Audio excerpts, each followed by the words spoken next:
जगद्गुरु संत तुकोबारायांचा सुंदरसा अभंग आणि त्यामध्ये ते सांगतात आपल्या जीवनामध्ये आपल्या संसारामध्ये आपण जे काही कमावतो जे काही मिळवतो ते आपल्या आईवडिलांच्या पुण्याने समजावं. त्यांनी आपल्याला हे जग दाखवलं, या जगाचं दर्शन आपल्याला घडवलं, म्हणून जो आईवडिलाचं नाव पुढे नेण्याचा प्रयत्न करतो महाराज, जो आईवडिलाचा उद्धार करतो, जो कुळाचा उद्धार करतो, म्हणून कुळी कन्यापुत्र होती जी सात्विक तयाचा हरी गवाटे.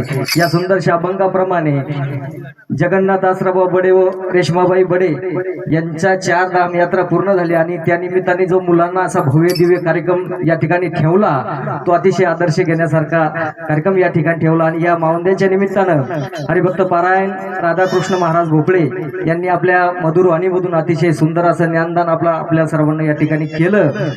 आणि संपूर्ण गायक मंडळी, विनेकरी, काळकरी मंडळी संपूर्ण या ठिकाणी तुम्ही सर्वांनी सहकार्य केलं आणि आपण समोर एवढ्या मोठ्या संख्येने या कार्यक्रमामध्ये या ठिकाणी उपस्थित झालात, म्हणून बडे परिवार तुमचे कायम ऋणी राहतील.